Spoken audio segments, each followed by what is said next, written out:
On this episode of In an Instant, we are popping and locking with the camera unlike anything I've discussed on this show before. This is a 3D printed dime piece by Ethan Moses of Cameradactyl called the Rex, which shoots both Instax wide and medium format film. It's completely insane, magically delizioso, mi piace molto, and I can't wait to discuss. Ci siamo! The kind of photography that would become part of the human being. Press a button and have the picture. Welcome to In an Instant. My name is Ben, and in this episode, we're really firing hot because we've got this scorched hunk on the table. This is the Rex, a seriously dynamic work of 3D printing that was created to be symbiotic with Lomography's LomoGraflok back, which processes Instax wide film. This combination of devices, which I'll explain in more detail momentarily, can yield dummy-dumb nice results, transforming Instax wide into a format with gorgeous resolve detail, lensing flexibility, and makes it behave more like the famous peel-apart films Fuji used to produce. This camera was created by the aforementioned Ethan Moses, who, in my eyes, is a special kind of king, sweet boy of the highest order, the kind of creative lad the analog photographic world needs to survive in the long term. My only athletic prowess is I'm super good at opening pickle jars. Wow. You may recognize him from the 20x24 video, which featured his enormous Cameradactyl creation, a honking elephant that shoots dump truck sheets of photographic paper in a specially designed back. Ethan has many wonderifical creations that resemble the Rex in flavor, like the homunculus 6x9 cameras, the OG 4x5, the Pinholio self-developing camera, and his various camera parts and accessories which feature a tropical color space reserved for only the most expressive and bombastic photographers. I count myself among them. Some time ago, Ethan gave me a heads up that he was working on this project, a camera that could shoot Instax wide, utilizing the LomoGraflok back, and take Mamiya press or goose lenses, which are extremely plentiful. Then one day, it showed up on my doorstep, almost as if carried by film fairies. I unboxed the surprise arrival to reveal a camera wrapped in jeans, accompanied by a handwritten and illustrated manual that I stared at, mouth agape, for so long my hair literally went gray. I knew Ethan was a special kind of angel, but this was beautiful beyond words. It even included a portrait of me and Ethan standing beside each other, just vibing, in which he portrayed himself as a seething demon. Not only that, but this camera had a custom themed color representing the blue and orange NASA jumpsuits that have appeared on the show, and of course, Denver Broncos colors, which represent a significant and worrying portion of my wardrobe. Thus, I, Benny Bags, nicknamed the camera Bronco Bags. It stands proudly in the bag family next to Biggie Bags, Beefy Bags, Bagger Vance, and Baby Bags. Now, before I explain how this unique camera operates, you need to know what the LomoGraflok back is. If you don't, you may want to first watch my video about it, but I can briefly explain because it is critical to understanding the Rex. The LomoGraflok is a back that you slide into large format cameras so that you can use legendary 4x5 bodies and lenses with instant film. You have to use a separate included mask when focusing and framing with the LomoGraflok because the film plane and film position of the device is different than your traditional 4x5 sheet. While the LomoGraflok is an incredible tool, the focusing mask takes a little bit getting used to, and there really wasn't an existing way to use the back quickly because of the focusing thing. When I released my LomoGraflok episode, I asked viewers what their primary questions were about it because it was kind of like a new kind of product. And the most asked one was, can I use this with the Goose, aka the Polaroid 600 SE or Mamiya Press? Because people had a desire to use the LomoGraflok handheld on something that could finally do Instax wide justice and be mobile with it. Well, because of the focusing mask issue, that's not really possible on the Goose. Also, because of the difference in scale and focusing, the LomoGraflok back isn't particularly useful for testing framing on 4x5 cameras, so I mostly use it as its own thing, and I love it for that. It's a fun way to shoot Instax wide. But what Ethan sought out to do with this camera is take all of these caveats and create a new tool that circumvents all of that, ultimately resulting in the Rex. I'm gonna head over to a camera over there on a tripod to explain in a little bit more detail as we take some photos with my dear family. So as we're here taking family portraits, we're ogling over the absurdity of this camera and how cool it is, and that it is a universal camera, which is really awesome. Ethan designed it so that you can use medium format film on here, you can use the LomoGraflok back, and essentially it's very easy to use. He came up with this clever idea where you can leave the 6x9 back on here and use it as your focusing screen because it's inset the same amount that the LomoGraflok back is. So you could either remove this thing entirely and use a focusing shim, which he also has created, which you can just lock on there, take it off, put the LomoGraflok back on, or keep this 6.9 back on here, and essentially you can undo the 4x5 clips. The entire thing comes off and it's hanging by these cords, which are threaded through the camera. And then you can just slide in LomoGraflok back, clip it in. When you're done, take it back off, put the 6.9 back on, and you've once again got your focusing screen in there. It makes the whole thing like way more streamlined, much easier to use.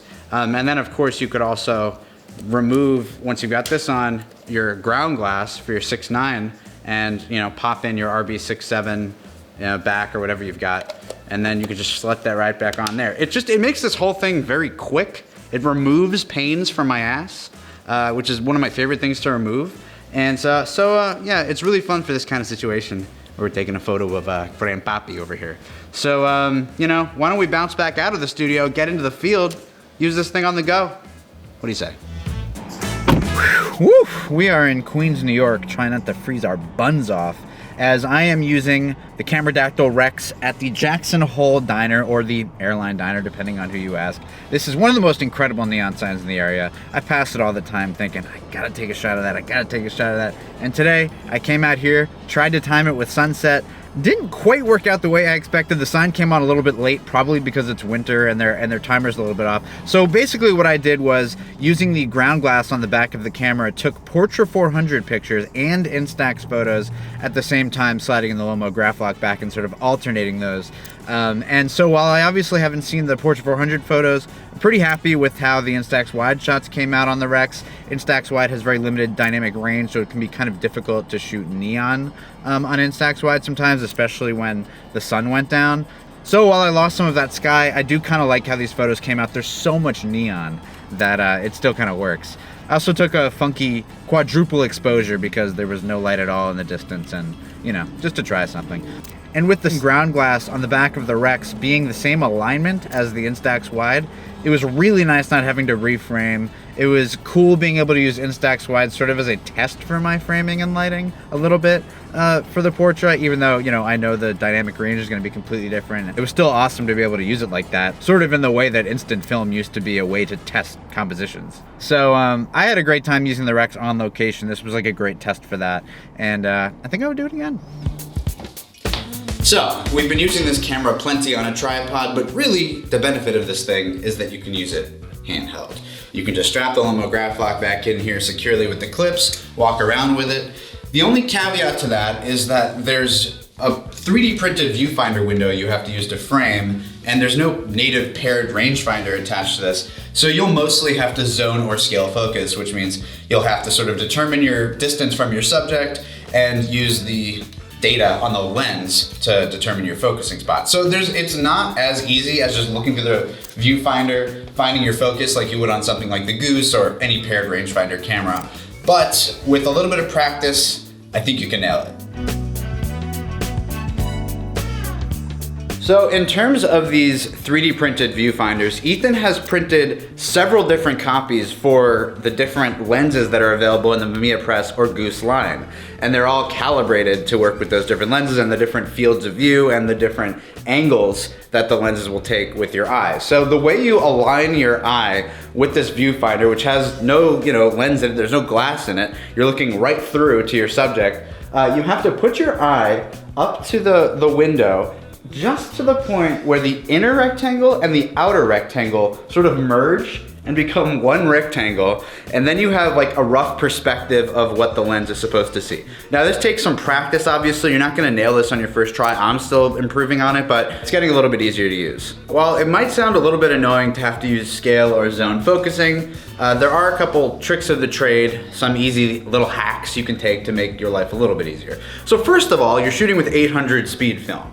Instax wide is 800 speed. So if you're outside and you're not putting a filter on this, you're automatically gonna be at like f22. So even guesstimating the distance will be fine. So don't even worry about focusing in that case.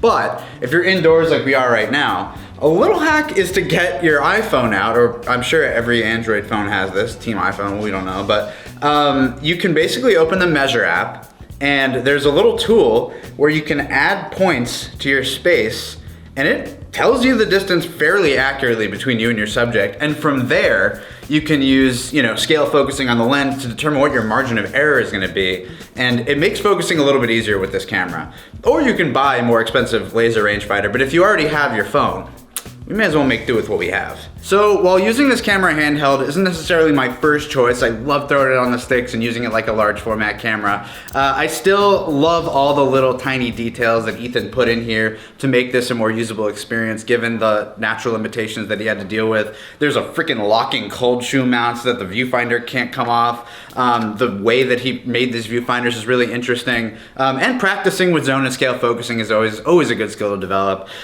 So while maybe it's not my number one choice, I do really appreciate this as a handheld camera too. Without further ado, let's head back to the studio, talk a little bit more about the Rex. The bottom line is I love it as a dedicated LomoGraflok camera or something to shoot 6.7 with on my 127 lens. I've grown a great deal of affection for it as something that I can easily just set up with the LomoGraflok back without needing an additional focusing mask, just using the ground glass on the calibrated 2x3 back. It has a small footprint. It's already set up. And it's fun to pull in for additional shots when I'm working with large format or just any old day. And that's the beauty of Instax. It's easy, and this camera makes pulling amazing results out of it easier, which makes it an asset for me. My producers are telling me we may have to start pros and cons. You're not the boss of me, Herbert. And you never have been. Try saying that to my face, you bitch. Pros. The inventive design makes this camera not only fun to use, but establishes it as a standalone tool that you keep coming back to. Flexibility. It's awesome that you can use this thing to shoot medium format in studio, framing for 120 film with a ground glass. And the aesthetic exuberance of this camera is also a bonus. 3D printed stuff can sometimes take on a not so nice tactility, but because of the creative and artistic angle Ethan took with the cosmetics of the camera, it turns heads and it's a fun thing to bring around. Cons. Handheldedness doesn't really work for me when not shooting people. Again, if you're taking portraits, it can really work because your subject can help you out, but I haven't had much success outside of that. And zone focusing, again, related to the handheld element, but unless you're using the ground glass, you'll need to zone focus. With ASA 800 film, you'll probably be stopping down the lens quite a bit outside, which will make it very easy, but just something to keep in mind. Pricing for this jewel is not 100% set yet, but we're looking at something like $335 for the body, plus its necessary accessories like the 4x5 to 2x3 back and focusing screen. There will also likely be bundles available that include a lens and a LomoGraflok back, but price is TBD on that. Shout out again to Ethan for providing this camera for review, and also, of course, the jeans, which I'll be reviewing on the In an Instant Denim spinoff channel. Alright, Analog Angels, thank you for watching In an Instant. Go ahead and do something you can't take back to that subscribe button. Donate to the Patreon if you'd like. Stay tuned for more reviews, breakdowns, shoots, and all things instant. Bye.